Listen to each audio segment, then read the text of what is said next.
नमस्कार दोस्तों, अगर आपने अभी तक ब्रिज कन्या को सब्सक्राइब नहीं किया तो अभी रेड कलर सब्सक्राइब बटन पर क्लिक कर सब्सक्राइब करें और साथ ही बेल आइकन पर क्लिक कर ऑल ऑप्शन को सेलेक्ट करें। दोस्तों, क्या आप जानते हैं कि भगवान श्री कृष्ण ने पहले ही बता दिया था कि कलयुग का अंत ऐसा होगा।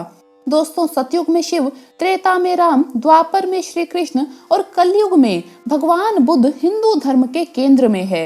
लेकिन श्री कृष्ण के धर्म को भूत, वर्तमान और भविष्य का धर्म बताया गया है। दोस्तों, अगर आप भी भगवान श्री कृष्ण का आशीर्वाद चाहते हैं तो सच्चे मन से कमेंट्स में जरूर लिखें जय श्री कृष्ण, राधे राधे। दोस्तों, भगवान श्री कृष्ण के लिए एक लाइक तो जरूर बनता है। वर्तमान युग में महाभारत के एक प्रसंग से आज का मानव कुछ सीख ले। ये प्रसंग उस वक्त का है जब पांचों पांडवों को वनवास हो गया था। वनवास जाने से पूर्व पांडवों ने भगवान श्री कृष्ण से कहा, हे श्री कृष्ण, अभी ये द्वापर का अंत चल रहा है, आप हमें बताइए कि आने वाला कलयुग कैसा होगा, किस गति से चलेगा। श्री कृष्ण कहते हैं, तुम पांचों भाई वन में जाओ और जो कुछ भी दिखे वो आकर मुझे बताओ, मैं तुम्हें उसका प्रभाव बताऊंगा।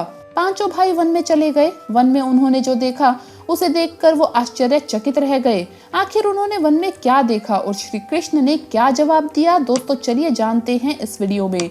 युधिष्ठिर ने क्या देखा, चलिए जानते हैं। पांचों भाई जब वन में रहने लगे तो एक बार पांचों भाई अलग अलग दिशाओं में वन में भ्रमण को निकले। युधिष्ठिर ने भ्रमण करते हुए एक जगह पर देखा कि किसी हाथी की 2 सूंड है। ये देखकर युधिष्ठिर का आश्चर्य का कोई ठिकाना ही नहीं रहा। अर्जुन दूसरी दिशा में भ्रमण कर रहे थे। कुछ दूर जंगल में जाने पर उन्होंने कुछ ऐसा देखा जिसे देखकर वो बहुत ही आश्चर्य में पड़ गए। उन्होंने एक पक्षी देखा जिसके पंखों पर वेद की रचनाएं लिखी हुई है और वो पक्षी मुर्दा का मांस खा रहा है। वहीं भीम ने क्या देखा, चलिए जानते हैं। दोनों भाइयों की तरह भीम भी भ्रमण पर थे। भीम ने जो देखा वो बहुत ही आश्चर्यजनक था। उन्होंने देखा कि गाय ने बछड़े को जन्म दिया है और जन्म के बाद वो बछड़े को इतना चाट रही थी कि बछड़ा लहूलुहान हो गया। वहीं सहदेव ने क्या देखा? सहदेव जब भ्रमण पर थे तो उन्होंने जो देखा वो बहुत ही ज्यादा आश्चर्यजनक था। उन्होंने देखा कि 6-7 कुएं हैं और आसपास के कुओं में पानी है, लेकिन बीच का कुआं खाली है और बीच का कुआं गहरा है, फिर भी पानी नहीं है। ये देखकर वो घोर आश्चर्य में पड़ गए। आखिर ये कैसे संभव हो सकता है? अब बारी आई नकुल की। नकुल ने क्या देखा, चलिए जानते हैं। नकुल भी भ्रमण पर थे। उन्होंने भी एक आश्चर्यजनक घटना देखी। नकुल ने देखा कि एक पहाड़ी के ऊपर से बड़ी सी शिला उड़ती हुई आई है और कितने ही वृक्षों से टकराकर उनको नीचे गिराते हुए आगे बढ़ती जा रही है। विशालकाय वृक्ष भी उसे रोक ना सके। इसके अलावा वो शिला कितनी ही अन्य शिलाओं के साथ टकराई पर फिर भी नहीं रुकी। अंत में वो एक अत्यंत छोटे पौधे के स्पर्श से ही स्थिर हो गई। पांचों भाई ये सब देखकर आश्चर्यजनक थे और वो श्री कृष्ण के पास आए। सबने श्री कृष्ण को अपने अपने बारे में बताया कि उन्होंने आखिर क्या देखा।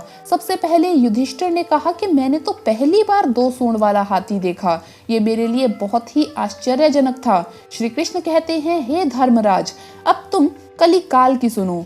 कलयुग में ऐसे लोगों का राज्य होगा जो दोनों ओर से शोषण करेंगे, बोलेंगे कुछ और करेंगे कुछ, मन में कुछ और कर्म में कुछ। ऐसे ही लोगों का राज्य होगा। युधिष्ठिर के बाद अर्जुन ने कहा कि मैंने जो देखा वो तो इससे भी ज्यादा आश्चर्यजनक था। मैंने देखा कि एक पक्षी के पंखों पर वेद की रचनाएं लिखी हुई थी और वो पक्षी मुर्दों का मांस खा रहा था। तब श्री कृष्ण कहते हैं, इसी प्रकार कलयुग में ऐसे लोग रहेंगे जो बड़े ज्ञानी और ध्यानी कहलाएंगे।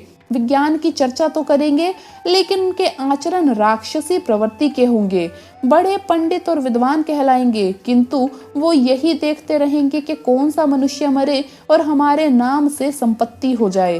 भीम ने कहा, मैंने देखा कि गाय अपने बछड़े को इतना चाट रही थी कि बच्चा लहूलुहान हो गया। श्री कृष्ण ने कहा, कलयुग में मनुष्य शिशुपाल हो जाएगा। कलयुग में बालकों के लिए माता की ममता इतनी गहरी हो जाएगी कि उन्हें अपने विकास का अवसर ही नहीं मिलेगा। मोह माया से वो घर बर्बाद हो जाएगा। फिर बारी आई नकुल की। नकुल ने बताया कि मैंने 5-7 भरे हुए कुएं देखे और उनके बीच में खाली कुआं देखा। खाली कुआं ज्यादा गहरा था। ऐसे में श्री कृष्ण कहते हैं, कलयुग में धनाढ्य लोग लड़के लड़की के विवाह में, मकान के उत्सव में, छोटे बड़े उत्सवों में तो लाखों रुपए खर्च कर देंगे, परंतु पड़ोस में ही यदि कोई भूखा प्यासा होगा तो ये नहीं देखेंगे कि उसका पेट भरे या नहीं। उनका अपना ही सगा चाहे भूख से मर जाएगा पर वो देखते रहेंगे। दूसरी ओर मौज मदिरा, मांस भक्षण, सुंदरता और व्यसन में पैसा उड़ा देंगे, किंतु किसी के दो आंसू पोंछने में उनकी रुचि नहीं होगी।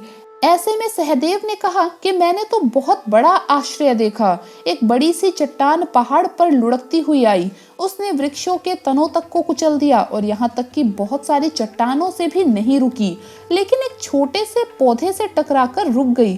तब श्री कृष्ण ने कहा, कलयुग में मानव का मन नीचे गिरेगा, उसका जीवन पतित होगा। ये पतित जीवन धन की शीलाओं से नहीं रुकेगा, ना ही सत्ता के वृक्षों से रुकेगा, किंतु हरि नाम के एक छोटे से पौधे से, हरि कीर्तन के एक छोटे से पौधे से मनुष्य जीवन का पतन होना रुक जाएगा। श्रीमन नारायण नारायण हरि हरि। दोस्तों, आशा है कि आपने इससे बहुत कुछ सीखा होगा। दोस्तों, आपको ये वीडियो कैसा लगा हमें कमेंट्स में जरूर बताएं। इस वीडियो को लाइक करें, अपने दोस्तों के साथ शेयर करें और हमें सब्सक्राइब करना ना भूलें। धन्यवाद दोस्तों, आपका दिन शुभ रहे। जय श्री कृष्णा, राधे राधे।